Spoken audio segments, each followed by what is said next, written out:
Oh my God, mga bet. Look at that. Tingnan nyo sa likod ng bahay namin. Ang kapal ng snow. Grabe. Ang kapal. Today is January 17. So, pag January talaga, grabe ang snow. January and February. So, yan. It's Monday and look, kapal ng snow. Magsushovel ako in a few minutes. Magkakapi lang po ako and then after that po magsushovel na ako kasi walang dadaanan yung sasakyan ko. As in, badyang-badya talaga itong snow na to. So, yun na nga guys. Magkakapi lang ako and then after ko magkape, magsushovel tayo. Sasamahan nyo ako. Ipapakita ko sa inyo kung gaano kagrabe ang snow kagabi. Kasi nga, well, nasa forecast naman na mag-snow storm last night. Hinatid pa namin sa Toronto yung anak ko. Kasi may pasok siya today sa school. So, ayun. Hindi pa nag-snow that night. Kagabi. And then after, pagkadating namin, mga 9:30 kagabi. Ayun, makapal na yung nag-start siyang mag-snow. Kasi pag gising ko kayong umaga, ganyan na pala siya kapal. So, yun. Kailangan ko mag-shovel.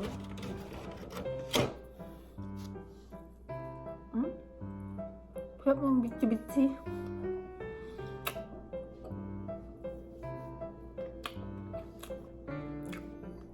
Pag January kasi at mga February na ganyan siya nag-i-snow ng marami.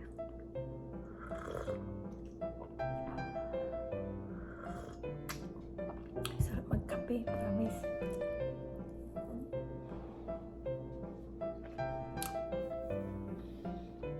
Buti lang afternoon shift ako ngayon. Kawawa yung mga day shift.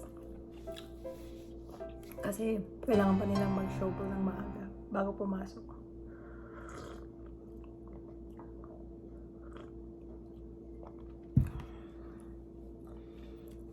Kaya siguro shovel ko na lang yung dadaanan ng sasakyan.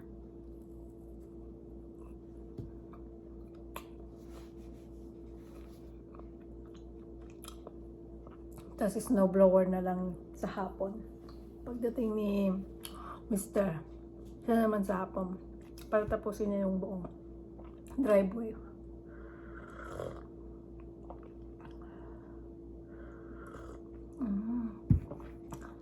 Ilang araw na pagkalamig-lamig dito sa Canada. It's like minus 15.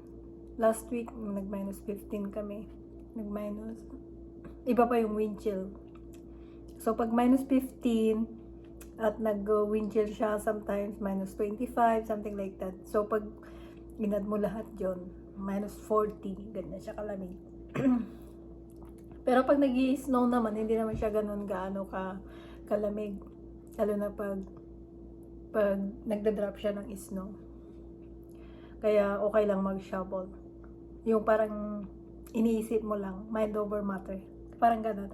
Yung iniisip mo na, huwag lang may lamig, so yung ganun lang iniisip mo. Pero pag nasa labas ka na, medyo okay yung pakiramdam. Mas maganda nga parang napi-feel mo yung lamig.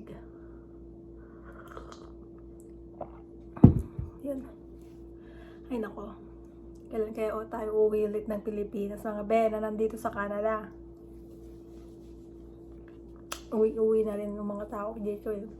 Kaso dahil sa mga restriction, dahil sa mga protocols, ayun, lalo na ngayon, spreading pa rin yung yung Omicron.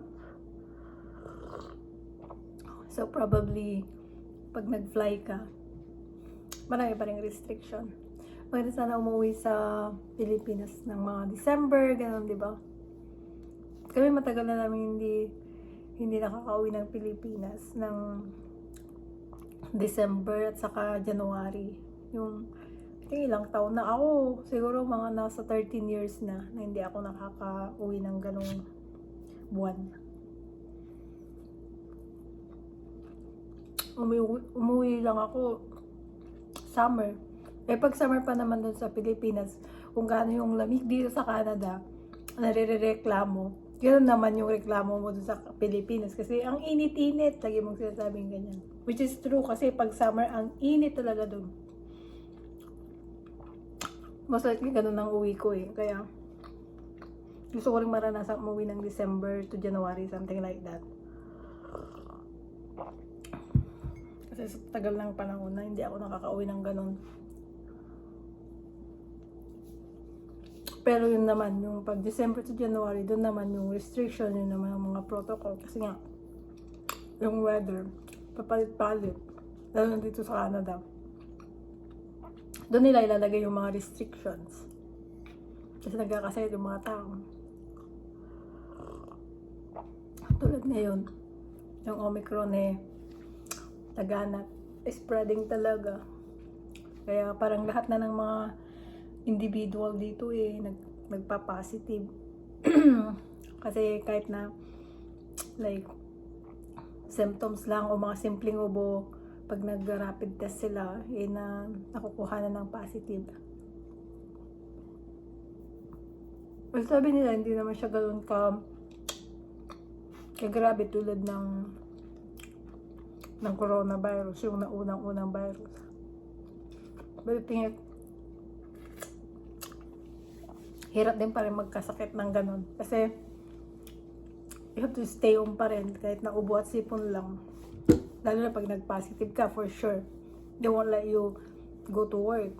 Kasi nga, spreading yun, nakakahawa. So, they will let you to stay home. Sarap ng kape. So, ayun mga be.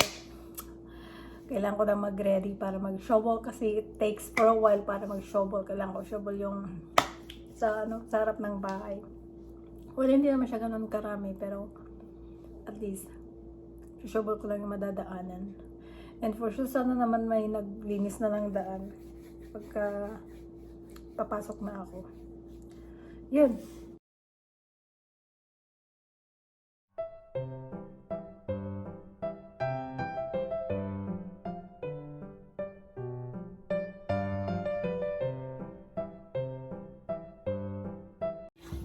So, yun guys, ready na ako. So, ready na ba kayo? Ready na ba kayo mga be para mag-showball? Samahan niyo ako sa aking pag-showball. So, ito.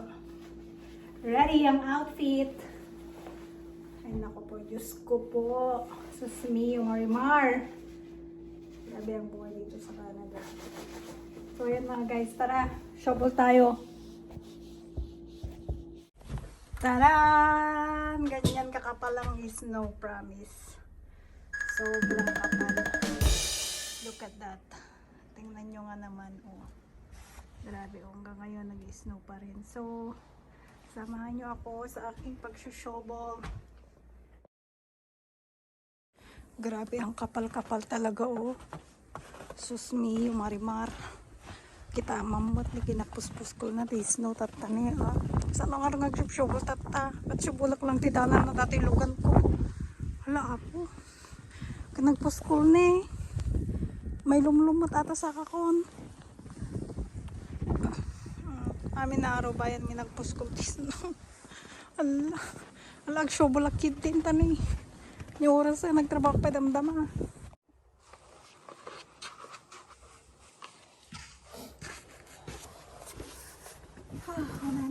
Nagpuskol mat ngay snow.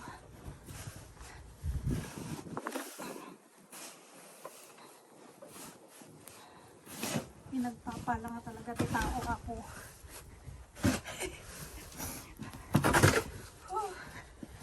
O di ang saya.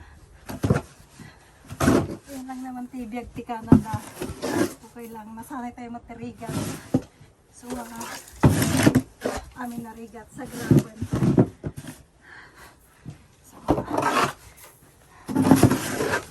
Sanay ka talaga. Pag sanay ka sa hirap ng buhay, kaya lahat. And mag-complain ako. Dahil sanay ako para sa hirap. Hindi po pinapakanta tayo.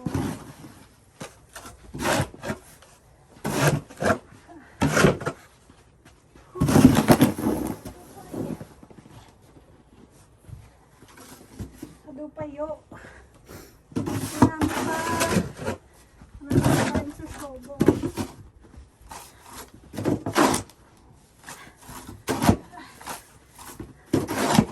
So, diba? Ang saya-saya. Dahil may snow. Ang saya-saya.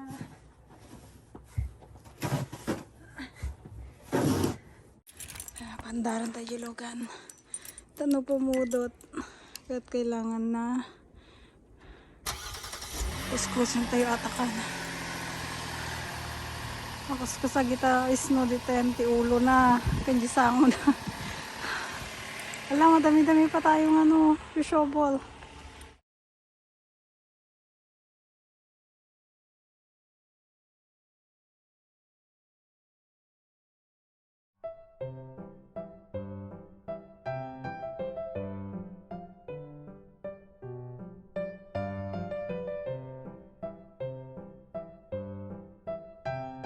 Ganyan siya kakapal. Sobra. Oh, di ba? Kasi natabunan yung sasakyan ko. Sobrang kapal. As in, ang kapal oh. Oh, bundok nice na yan. Ayan oh. Kailangan ko pang linisan yung sasakyan ko. Kasi ang kapal, natabunan na siya. So yan guys. Napagod ako. Yan mga be. Pinaskus ko yung aking sasakyan and the rest of the driveway. So, bali, ginawa ko lang yung dadaanan ng sasakyan ko mamaya bago pumasok. And then the rest, siya nagagawa. Kasi snow blower niya. Eh, kaysa naman yung shovel ko the whole day at hakay mamamatay na pagpasok sa work. So, yeah.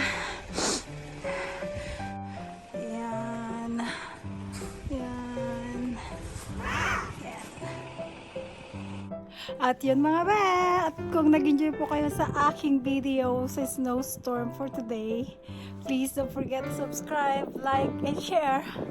And mag-comment po kayo sa aking video. At sana po nagustuhan nyo po ang aking video. At kung bago po kayo sa aking channel, don't forget at welcome po kayo sa aking channel. At sana mag-enjoy kayo sa panonood ng aking video. And hope you guys have a good day today. Happy Monday everyone! Mahal ko kayong lahat. Bye! So yan baby loves. Yan my baby loves car. Ayan, ready na yung dadaanan natin mamaya. So, papahinga muna tayo. Bago tayo pumasok sa work, okay? Mamaya ulit. Diyan ka lang baby loves.